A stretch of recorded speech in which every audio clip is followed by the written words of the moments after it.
Wheel of Death. Yeah. Oh, there we go. Oh, wait. Okay, well, I lost Mike, but I'm here. Mike should hopefully be back on in just a second here. Welcome to the Nosebleeders podcast edition. Mike, are you back in here with us, buddy? There we go. Let's do this. I don't know. It booted you out. Anyway, let's get right into it here. The big news, of course, is the Ohtani press conference just happened seconds ago. He spoke for about 11 minutes down at Dodger Stadium in LA.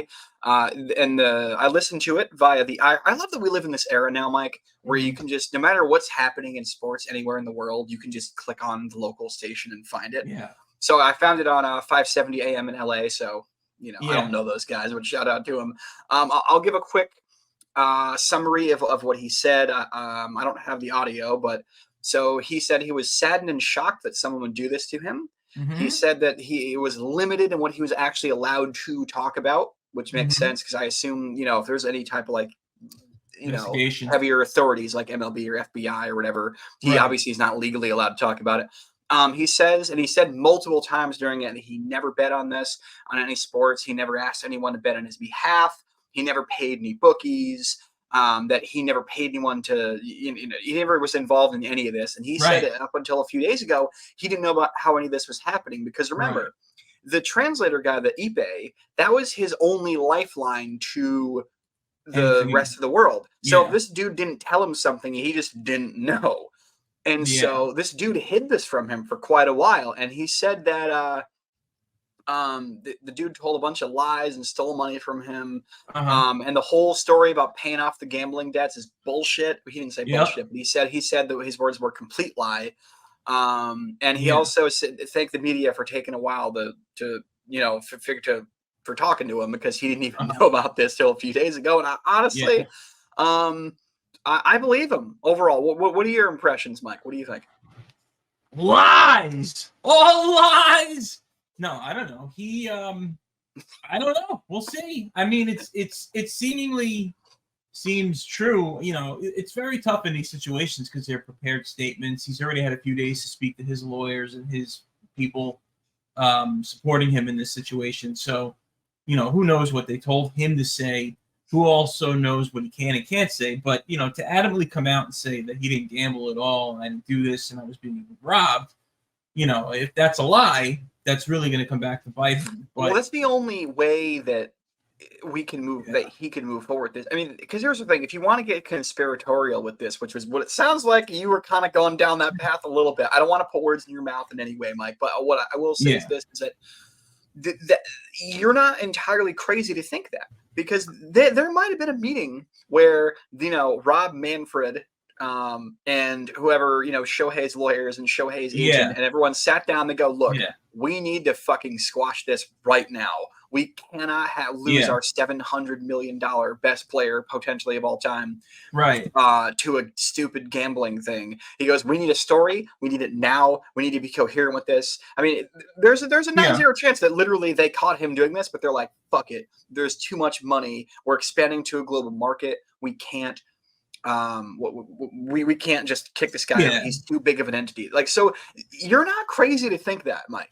Well, that's I mean, that's all conspiracy theory, and obviously anything could be real. I don't believe in a lot of conspiracy theories, especially people who are trying to become the vice president. I don't believe any of that.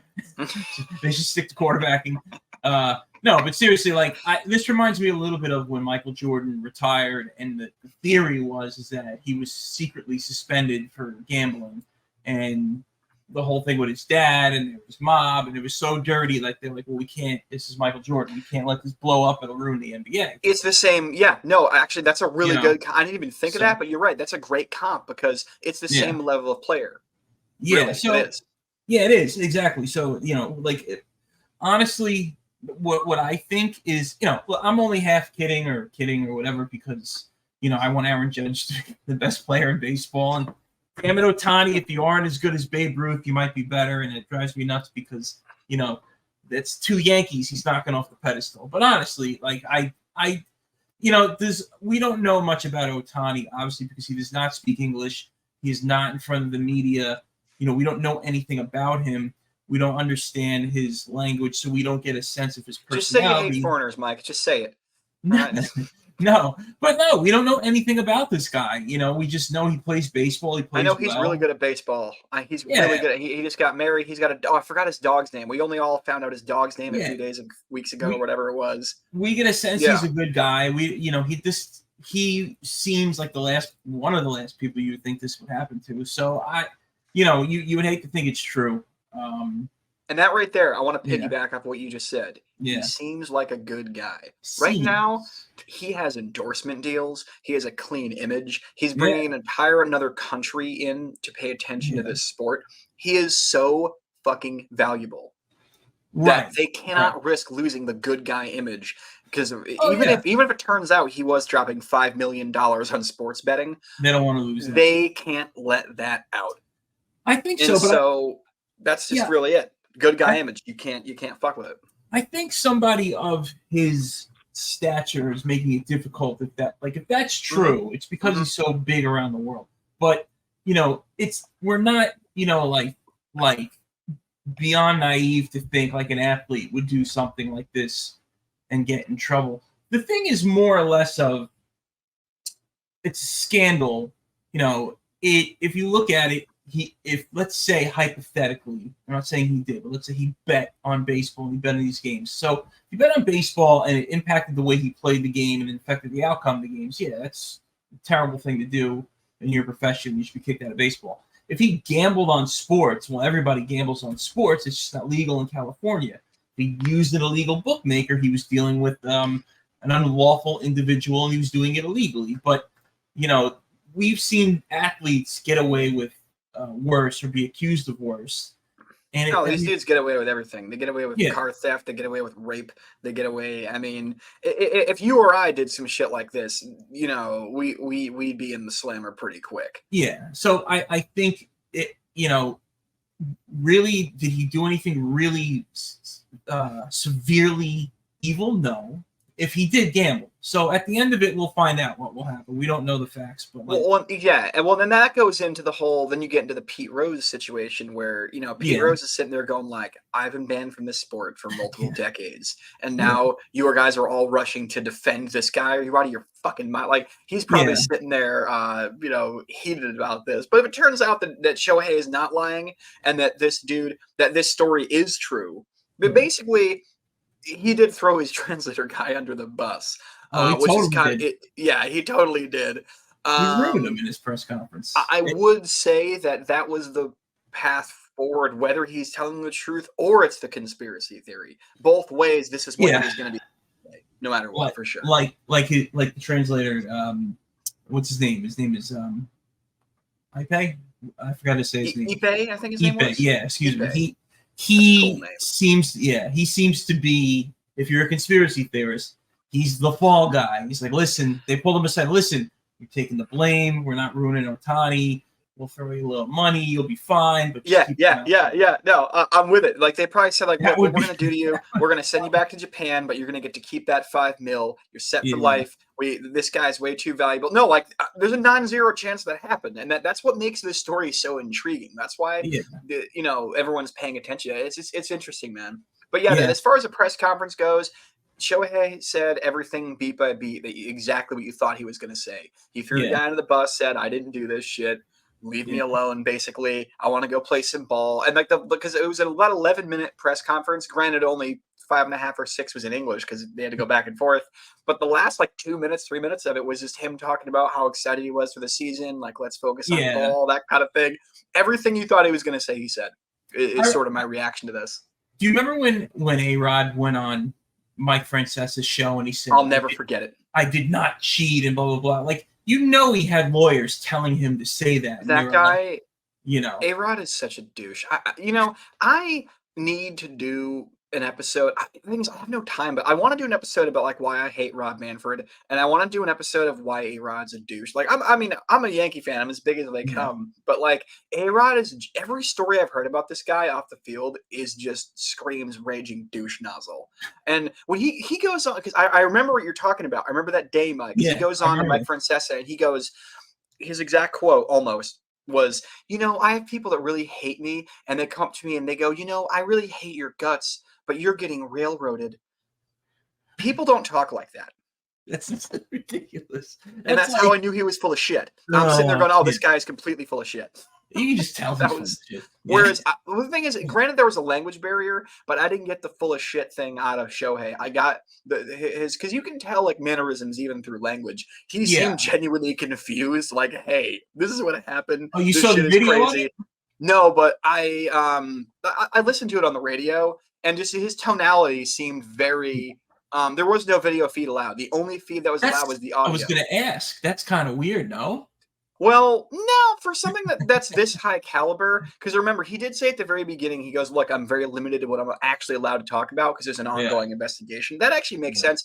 But no, that's what they said on the LA station. They said the only audio that's allowed in this room is our audio on this AM station. They're not allowing any filming. At the beginning of the press conference, they even said, put your phones down.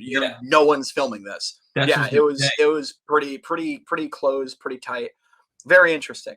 I don't really have any more to say about that right now until more information comes out. Yeah, we'll see. There's really nothing we can do. He said he didn't do it. I guess, innocent until proven guilty. You have to take it at face value. Exactly. You have to take it at face value until we found out other facts. Until we have video of him, like, wearing a wig, walking around a Las Vegas, betting table or whatever the hell, until we have him wearing an opposing team's baseball cap and sunglasses as a disguise so no one thinks it's him. Until we have that footage, you have to assume he's innocent. He's got the Groucho Marx glasses and mustache disguise on. Very funny. He's got that like disguise face and he's wearing a San Francisco Giants hat. That would be more offensive to some Dodgers fans, I think, than getting caught gambling. He's wearing a Giants hat. What are you doing? All right. So speaking of other teams, I prepared a thing this week we're going to do where we're going to do my predictions for each of the MLB divisions. And Mike can tell me in real time if he doesn't like him or if he likes him or if he thinks I'm stupid. I prepared some extremely MS Paint quality half-ass images I sent you. Do them in any order. All right, we'll start in the NL. These are my picks for the. By the way, how half-ass is this? I did that. Whip this up last night after I took a little. You know what? Yeah. I like the color. So, you got the colors down. You went for the colors. I have the colors down for every single team because I'm such a big fan. So yeah, look, I'll give my breakdown here. Braves, it's their division until proven otherwise. Period. They are the best roster in the league in terms of construction, and they added Chris Sale, who's apparently looking healthy this year. That team is stacked. They had a potential 100+ win season coming. Even with the other teams looking better and the Phillies, re-signing Wheeler and everything, they're going to win the division by 10, 12 games anyway. I know they lost to the Phillies in the playoffs 2 years in a row, but that was more of a case of a team with some power hitters being hot at the right time than a consistently built roster. Braves are winning that one. Phillies are in second. They're still great, and they could win the whole thing. They're also excellent, but they're not going to win the division. I think the Marlins, they were in the playoffs last year. People always forget about them first-round teams. That team is on the upswing. They're good. And I think, and this is the controversial part, I think the Nationals might have some prospects arriving ahead of schedule, and I think the Mets are finishing in last. I genuinely believe that. And I could be proven wrong. The Mets could finish in second or third. I'll eat my words. In fact, I'm putting it all on the line for all of these predictions. But I don't know. Mike, what do you think of my 1 through 5 in the NL? I don't know anything about the Nationals. I forgot the Marlins were in the playoffs last year because the Marlins have just been a garbage organization since the new owner took over, and then the other new owner took over, and it just has not been the same since they beat the Yankees. Jeter couldn't fix them. Jeter couldn't even fix them, the whole thing. I don't know. I feel like the Mets will do better than last year, and they may take third. But the Mets are their own. They're the Mets. Who the hell? Well, and that's exactly it.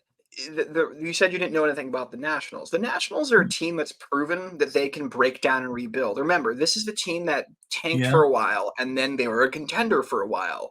And they're not going to be reopening their contention window in the next couple of years, but they do have some guys who are pretty good that are coming up. And if those guys arrive ahead of schedule and they get a little hot, and the Mets have a Mets-like year where people get injured and people underperform, I can see them edging them out. But good. I have to tell you, I did see some of the new food coming to Citi Field, and it looks fantastic. So that's how you know no one's really excited about the team. They're like, "Oh, dude, you got to go there for look. Baseball is fun, but you got to go there to get the nachos and the cheesesteak. It's all about the vending." There was a tweet going around. My brother was showing me, or somebody sent me, and it was, "This is how it's going to go with the Mets dancers. It's going to be, and it's the 7th inning, and the Mets are down to the Braves 7-2, and here are the Mets dancers." It's like, no. And that's when everyone's. And by the way, you sent me the video that we could do. If you, well, I don't think you have it queued up, but we can talk about that at some point during the season. I actually think they did it right. All of the things that I talked about in the previous video, where I said, as long as they don't go too sexy and they keep it fun and more sort of about the dance, and I think they nailed it. So that's going to be cool. All right, moving along. Next division. What do we got? Okay, now we're going to the NL Central. Here's the thing.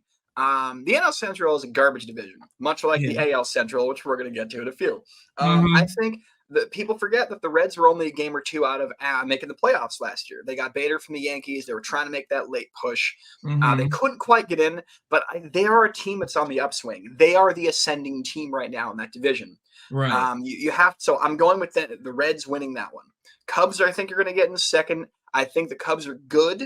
I think that potentially they're wild card, but maybe not. They have star power. They have Bellinger and Swanson, a couple others. They signed Imanaga. They've got some star power, but they're just – I still think they're a little bit short. Where I think the Reds have – if their core comes together the way that most experts think it is, I think that team is going to win the division. It won't be running away with it, but I think they can win it by a few. The Pirates – I think are going to finish in third. They also are a team that's on the upswing with a lot of a really good young core. Yeah, they have what's the guy's name? Skeens. They have Cruz. They have some guys who are actually Brian pretty Hayes, good. Yeah, I'm also going there next month. I'm really excited to go to PNC Park. I've never been. So that team, I think is going to ascend a little quicker than people think as well. I have the Cards finishing in fourth because, look, I think they finished in fourth last year, or maybe even last. They signed a bunch of aging starters. That's all they did to improve. They're in a weird funk, the Cardinals. They're in a weird funk. They're a killer organization. They're normally right up there. Yeah. I just don't think that they're in a weird period. Yeah, I think they're kind of going through a little bit of a rebuild. They somehow are a team that performs like a big market team, even though they're like a mid-market team. Probably because they're the only major sport in that there's no more football there, right? And do they still have the Blues and hockey? I don't even know. Still the Blues. Yeah, they only have two sports. It's just summer and winter. So they're a big deal there. Yeah. And I think the Brewers are finishing in last. They took a bunch of major steps back. They traded away Burns, who's one of the best pitchers in the league. Look, man, you trade your ace away. That's you telling the world that you're waving the white flag before the season started. I think they're going to they're in for 3 to 5 rough years. They're going to be selling a lot of beers up in Milwaukee there. The Brew Crew. Yeah, I don't really have any notes other than, I mean, the Pirates, they'll be a little more surprising, I think, than people. They just have a lot of good young talent, and O'Neal Cruz is back after that. He broke his leg, so, you hope he's like the tallest shortstop last year. So it turns out he's the tallest shortstop ever, and he's actually a couple months older than Juan Soto. Not many people know that. I heard that during the Yankee. Susan Waldman said that. So yeah, Juan Soto was younger than people think. He's getting $50 million next year per year.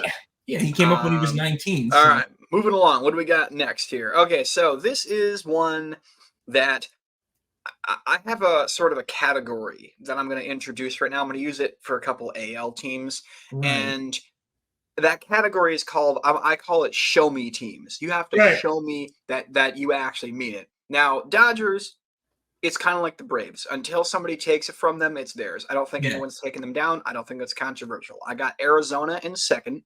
I think people, I've seen a lot of other predictions of them finishing in like fourth. Right. And people, I think, have been disrespecting them. This is the same team that manhandled the Dodgers in their own house and then took down the Phillies in their own house last fall. This is a good team. They added Erod, who is pitching for the Tigers. They added Eduardo Rodriguez. This is a team that's actually pretty good. I think they're going to finish in second. I think for terms of having the best roster, I do think that they're still the second best team in this division. Yeah. Go ahead, yeah. The Giants finishing above the Padres because of what I just said a second ago. The Padres in this division are my show me team. they have the star power to win the division. They do. Right. They remind me of what the White Sox were 4 or 5 years ago. I'm looking at the names and I'm going, oh, this team's going to be awesome. But yet, for some reason, the Padres they've sucked, even though, well, not sucked, but they have been the championship caliber team I and many others thought they were going to be. They have huge names. Have you looked at that lineup recently? Not recently, but like, they lost Soto, but like they still have a stacked team. They still have Machado. That team, that offense should just slug their way to victory. And the reason why I have them in fourth is because they retweaked their pitching staff. They picked up Cease. They picked up King from the Yankees. Right, they got Cease. Yeah. They tweaked the pitching staff. But I don't know. I mean, they had to basically rebuild an entire rotation in like 2 months. So I don't know if every one of those guys is going to hit to go with the offense. They also lost Hader as well, which is why I have the Giants above them in third. The Giants picked up Snell. The Giants signed Soler. All right, the Giants signed Lee. They whipped out their pocketbook and said, "Nah, we don't want to be a mediocre team anymore." So, and by the way, when you look at this lineup, when I have the D-backs in second, Giants in third, if that's swapped, I wouldn't even be shocked, and I wouldn't even fight anybody on that. The Giants could get second. They added a lot of star power. And look, Padres could get second or even win the division, but until they show me, I have them in fourth. And then the Rockies, well, the Rockies are the Rockies. I appreciate the D-backs darker maroon color just to make it different, because a lot of those colors are similar. So good job. Well, I thought about trying to do a teal as a throwback back to the Randy Johnson days. They were a little teal now, Their current color is the burgundy. You are right about that. Yeah. So do you have any disagreements there or no? No, I mean that division is what it is. The Rockies will be last. Yeah, I think you nailed it with that. Let's see this. Thank you. Moving along to the AL. All right. Yeah. I think the O's are finishing in first. Look, I'm a Yankee fan, but that core that they have in Baltimore is downright scary. They're nasty. They have so many like 20-year-old guys who are like top prospects. They tanked for a number of years, and that's what happens when you tank. You get a lot of fucking high-end prospects. They're finishing in first. They added Burns. We just mentioned him a minute ago in the Brewers NL Central part. I don't see them losing the division. And the thing is, that team is so deep and the core is so good that if they have to make tweaks at the deadline, they can make tweaks at the deadline. They're really, really good. People forget how many games they won the division by last year. It was a lot. I think the Yankees are going to jump up and finish in second. I think the addition of Soto, I think a healthy Rizzo, and I think anybody they might, because the Yankees are going to have to tweak at the deadline too. They're going to have to add probably a starting pitcher, possibly and probably Garrett Cole, another closer. Who knows? Well, Garrett Cole is going to feel like a mid-season acquisition if he even comes back this year, which will be cool. I hope he will give him a boost, but I have him in second. I'm sorry. Now, Rays I have in third just because they are the Rays. They, for some reason, they just pull players out of their rectum every single year, and they're all good. I don't know how they do it. Well, I do. They have probably the best analytics in the entire league. Yeah. So I think we're gonna have them in third. I think this division is gonna be harder than people think. Also, fourth, I have the Blue Jays. The Blue Jays are my show me team in this division. They are a team similar to the Padres in that you always think they're like, it's gonna be their year. They're gonna break out. They're gonna do it. They got all these big names, whatever, and then they finish in fourth place. Yeah. I still have them in fourth, and then Boston is full on just rebuilding. Which is sad to see, because I gotta say, I like him in last. It's funny, but the AL East is more exciting when it's us fighting them. It just is. Yeah, you want to battle. Yeah, you want to take them down. Yeah. I mean, this is good. The Yankees, because we know how good they always win, or how good they are, they always come out on top. Yeah, they could win the division. They could take fourth place. We don't know. Like, this team, we don't know if they're built. On paper, they seem to be built better, obviously, than last year. But without Cole and with Cashman still the GM and Boone still the manager, and they're still going with this formula of playing baseball in a way I don't understand. I don't know. They're just relying on their name to win half the time. I Weird. only disagree a little with you there. I don't think Boone's a problem. I think Boone is actually a pretty good manager. Mm-hmm. My only issue with him is that he overmanages the bullpen sometimes. But no, overall he's fine. It's not his fault that the roster he's been given has been kind of mediocre. But this Yeah. year they addressed it. They said, "Look, our issue is the offense." And they pulled Stanton aside. They said, "Hey Stanton, Yeah. you're not a bodybuilder. You're a baseball player. Cut the shit.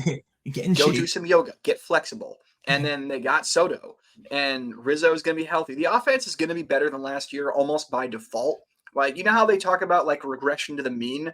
Well, this team is going to have some ascension to the mean in terms of their offense. So I do think that I see them doing really, really good. Also, people forget the Rays can only lose so many starting pitchers before they might finally run out of aces they pull out of their asses, like I said. So I think you're right. Yankees could finish in fourth again, but I do think that with the additions they made, as long as they can be semi-healthy, I think that they can win second place pretty well. You went with green with the Rays, a little throwback touch there. Yeah, well, again, I didn't want to go with the sky blue because sky blue and white doesn't look all that great. And other than that, I don't even know what other color would they be. Yellow for the yellow. Rays. Yeah, that wouldn't even look good. I don't know.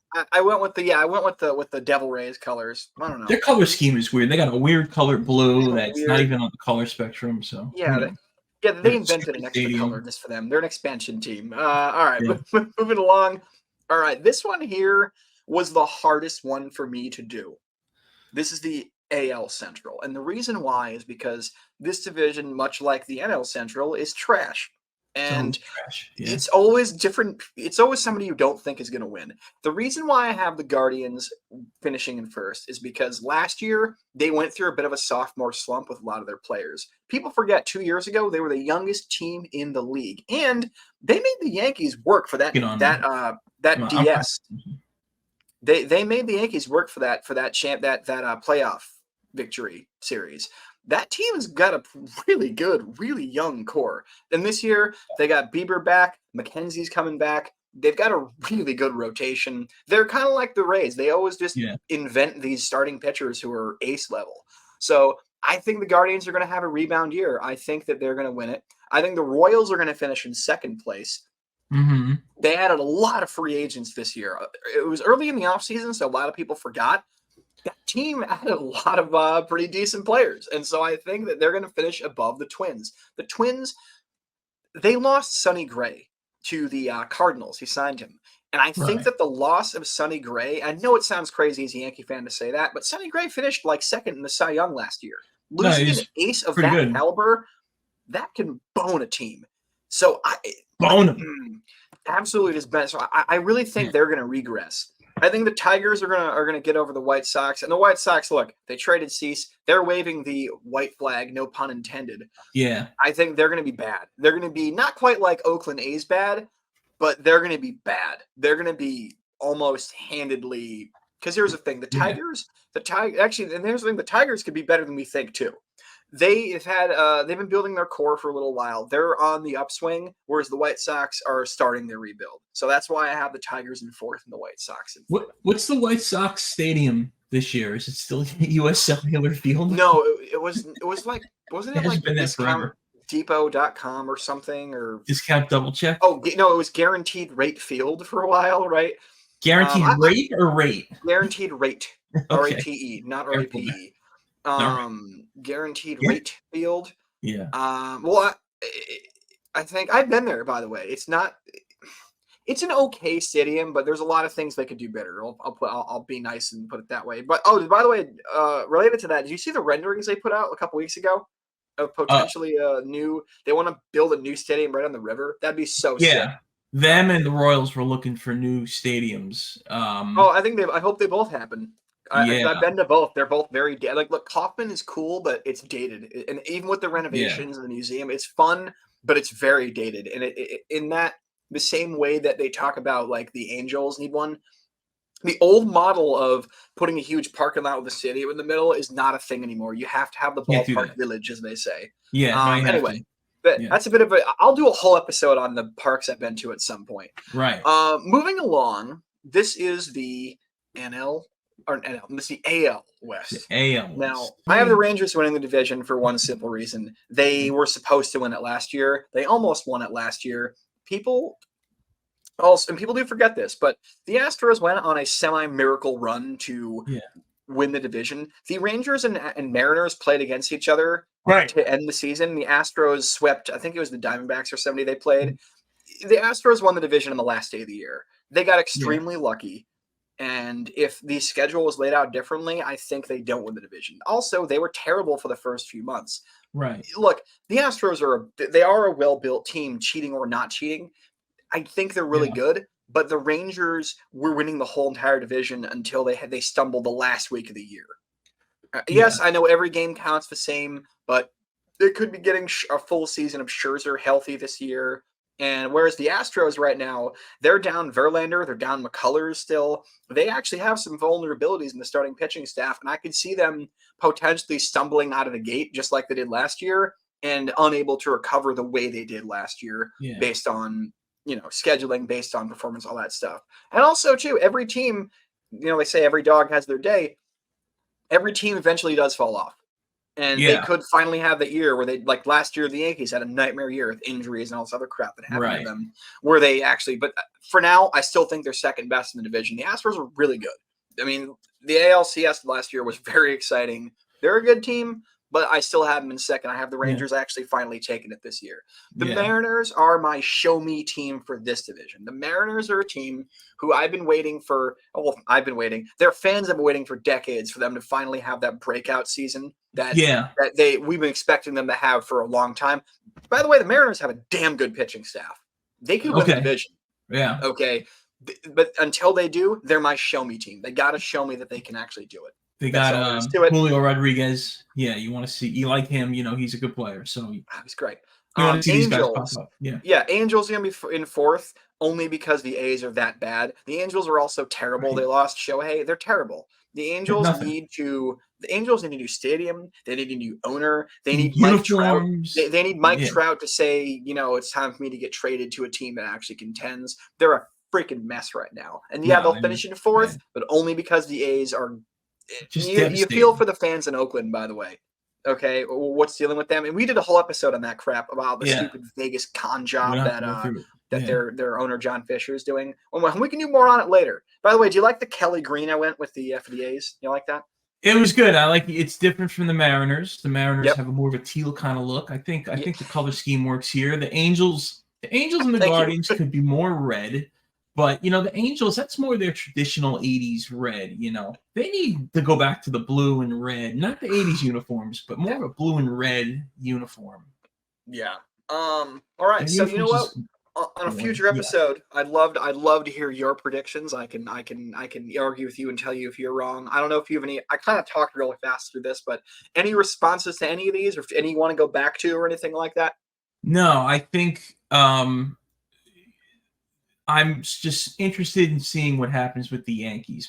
As a Yankee fan, my whole theory is if you're gonna talk, then you got to go out and beat everybody. So for me, for fun, it's fun to pick the divisions. But as from a Yankee fan's perspective, I don't care who finishes where. The Yankees, if they're gonna win and they're gonna just rest on their laurels, they have to be willing. They have to be able to beat any of these teams. And if you look at how a lot of these other teams are growing and getting better. Are the Yankees doing anything similar? The Yankees have Spencer Jones, which I think is their fail-safe because I have a feeling if they don't get Soto, which who knows what's going to happen with Soto, but Spencer Jones is their new guy. I want to see. He's the lefty judge, and I am very excited as a fan. I want to see what comes of Austin Wells, and then they got a lot of other more prospects. All these shortstop prospects, including Volpe. I want to see Volpe have a good year this year. Hell yeah. We don't know what's going to happen. So we will see. We will. We'll talk about that. But for now, this has been fun. Yeah. Who did Shohei pick to win? Who did Shohei pick to win? I don't know. Who did he bet? No, I'm just kidding. Yeah. There was a picture today somebody sent me. It was Shohei, and in the batter's box. It was Mookie Betts. Yeah, that was very funny. The jokes are coming out. They are. All right, people. Thank you for your time. Smash that sub, subscribe, whatever you got to do. Like it. Tell us that we suck. All right. Peace out, Mike. Talk to you next week, man. See ya. Later.